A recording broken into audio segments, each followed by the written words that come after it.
En Francia, la derrota de la ultraderecha en las elecciones parlamentarias desató protestas en todo el país. La jornada de violencia dejó un policía herido y más de 20 detenidos. Vamos a ver. Al menos 25 personas han sido detenidas y un agente de policía ha resultado herido por el lanzamiento de un cóctel molotov en diversas manifestaciones ocurridas por toda Francia para protestar contra el auge de Agrupación Nacional, que finalmente ha quedado como tercera fuerza en una jornada electoral que se ha saldado con la victoria de Nuevo Frente Popular. En Nantes, un policía ha recibido quemaduras de segundo grado tras ser alcanzado por un cóctel incendiario durante una manifestación cercana al millar de personas en el centro de la ciudad, donde la policía ha usado gases lacrimógenos para dispersarlos y en respuesta los manifestantes han usado pirotecnia y botellas contra los agentes. En la primera vuelta de las legislativas, Agrupación Nacional fue la formación más votada. Por detrás quedaban Nuevo Frente Popular y Juntos por la República. Este domingo, las proyecciones a pie de urna han apuntado a que estas dos alianzas han adelantado al partido de Marine Le Pen, que ha quedado relegado al tercer puesto. Bien, esa es una situación un poco compleja. Hay dos elecciones, hubo dos elecciones, una primera y una segunda vuelta. Les voy a explicar por qué. En el Senado, digamos, en el Congreso, por decirlo, en Francia, eliges a 577 congresistas.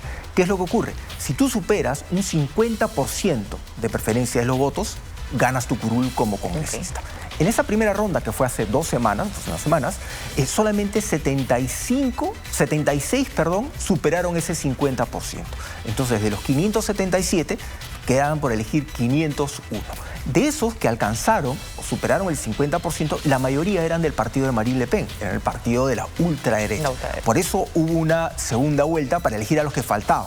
Ahí fue donde hubo todo un llamamiento de artistas, futbolistas. Vamos a ver incluso cómo algunos futbolistas pidieron y expresaron su preocupación porque dijeron no podemos permitir que un partido con ideas extremistas, de segregación, de estar en contra de la migración y tal, vuelva al poder. Mbappé en la Eurocopa. Así es, ya se está cayendo un poco, digamos, los lineamientos de nosotros como país, como nación.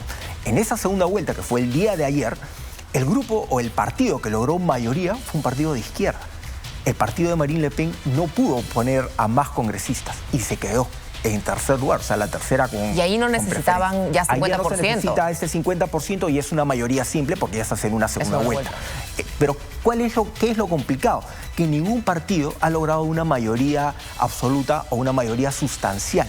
Entonces tienes un Congreso bastante fragmentado que se va a encontrar con un presidente como Emmanuel Macron que ya tiene muchos problemas para poder articular y ahora tiene un Congreso fragmentado con un grupo muy fuerte que es el de la extrema derecha, que está en contra de muchos de los lineamientos de Emmanuel Macron, que estaban planteando una serie de reformas, principalmente con el tema de los migrantes, reformas en diferentes temas, de salud, economía, educación, etcétera, pero también muchas reformas en contra de los musulmanes. O sea, no permitirles trabajar, limitar el derecho que pueden acceder los migrantes, principalmente los musulmanes, pero todos los migrantes a recibir ayuda social, salud, educación, etcétera. Y como estamos hablando de esto, justo antes de esas elecciones, antes de esa segunda vuelta, futbolistas franceses, diferentes personalidades, ya cuestionaban el avance de la ultraderecha. Uno de ellos fue Jules Koundé, quien llamó a revertir los resultados de la primera vuelta. Vamos a escuchar su mensaje.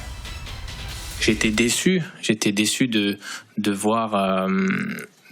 voir quelle direction notre pays prend avec un grand soutien à un parti qui est contre nos valeurs, les valeurs de vivre ensemble, les valeurs de respect et qui souhaite diviser les Français.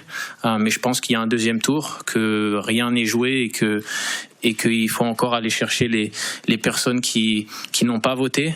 Et je pense qu'avec ça, ça sera important, voilà, de faire barrage à l'extrême droite, au parti du Rassemblement National, parce que c'est pas un parti, comme je l'ai exprimé, qui va amener notre pays vers plus de liberté, vers plus de libre ensemble, et c'est ma position. Interesante lo que menciona Julius Koundé, porque obviamente es hijo de migrantes, al igual que Mbappé, igual que muchos futbolistas, muchos deportistas, muchos artistas franceses son hijos de migrantes o ellos han sido migrantes. O sea, ellos han llegado siendo pequeños o sus familiares han llegado. Pueden ser de primera generación, de segunda generación, o sea, hijos de migrantes o nietos de migrantes que llegaron en esa situación en España. Y ellos manifestaban, o sea, no podemos permitir que partidos con esta ideología tomen poder en Francia, que es un tema complicado porque son partidos que ya han tomado mucho poder en otros países europeos, en Italia, en Alemania, increíblemente están recobrando. Varios países de Europa del Este han recuperado, o estos partidos de ultraderecha han recuperado mucho terreno político en varios países de Europa del Este. Y es una situación muy difícil porque hay un Parlamento Europeo que toma muchas decisiones y eso genera fricciones. Hay gente que incluso asegura que lo que sucedió en esta nueva elección en Francia, además de todas las voces que se levantaron, tuvo relación con lo que sucedió en Inglaterra. Recordemos que ahí ha ganado el Partido de los Trabajadores, que vuelve al poder después de muchos años, que es un partido más con tendencia hacia la izquierda. Entonces lo que dicen es que eso es lo que movió un poco el eje de la votación en Francia. ¿Qué cambió? Cambió que hubo elecciones en Inglaterra. Así es, podría ser. Son muchas cosas que pueden articular como para que la gente empiece a tomar conciencia, empiece a votar, etcétera.